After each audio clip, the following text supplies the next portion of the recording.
Mr. President, I rise today to urge my colleagues to oppose S2146, the Stop Sanctuary Policies and Protect Americans Act. Hundreds of cities and local jurisdictions across our country have financial, constitutional, and public safety concerns with using scarce local tax dollars to hold immigrants in jail when they otherwise would be entitled to release under the law. These cities and towns are being called sanctuary cities because they have made a local and fact-based choice to keep their communities safe rather than serve as an arm of immigration enforcement.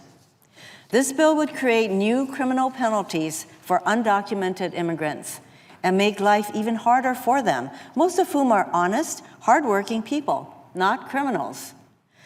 And the bill also takes severe steps to penalize these sanctuary cities by stripping them of critical community block grants and federal homeland security and law enforcement funding.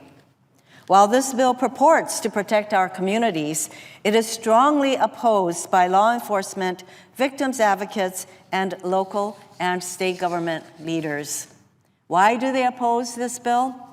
Because demonizing our immigrant communities and using them as scapegoats does not make America safer.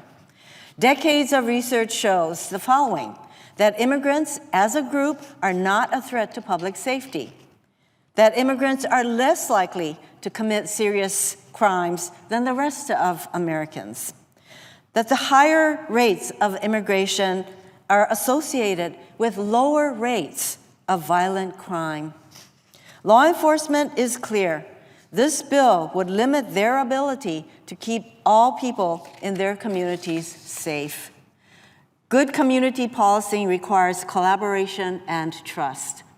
Our law enforcement officials want to be spending their time going after people who truly pose a threat to our safety.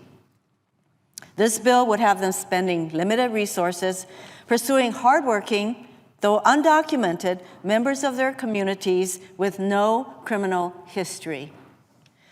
Community law enforcement should not be coerced, because that's what this bill would require. It is a requirement on community law enforcement. Should not be coerced into serving as an arm of federal immigration and customs enforcement.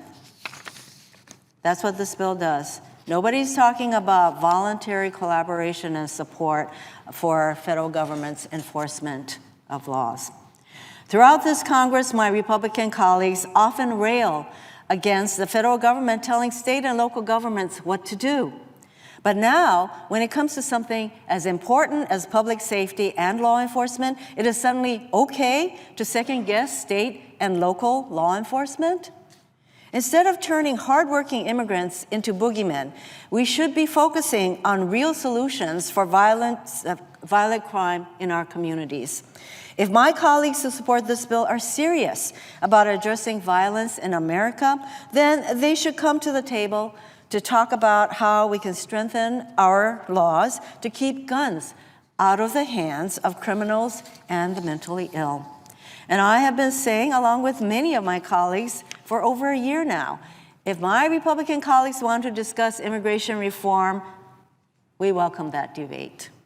Everyone agrees that our immigration system is broken and needs reform. It has been 28 months since the U.S. Senate passed a comprehensive immigration bill that had strong bipartisan support.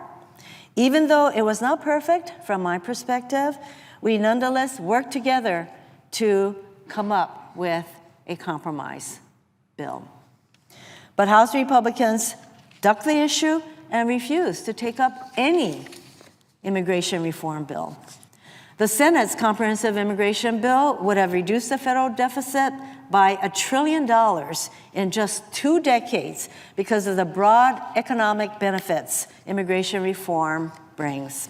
It would have protected and united families, strengthened our border security, improved our economy, and encouraged job creation in our country. The Senate's bill would have brought millions of people out of the shadows, require them to pass criminal background checks, and earn their path to citizenship. It would have let immigration enforcement officials focus on true security threats to our country. The Senate's immigration bill included $46 billion in new resources to help our Border Patrol, Customs, and Immigration Enforcement agents. Of this amount, roughly $30 billion was added to the bill to further secure our borders. But that is enough. That is not enough for some Republicans.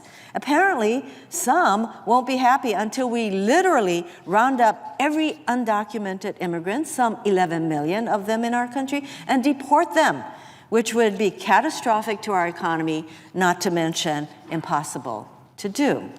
The current sanctuary cities debate is not the first time that some have tried to use myths about immigrants to scare Americans. This rhetoric couldn't be further from the truth about immigrants. And I urge my colleagues to oppose these scare tactics and to vote no on S 2146. I yield back my time.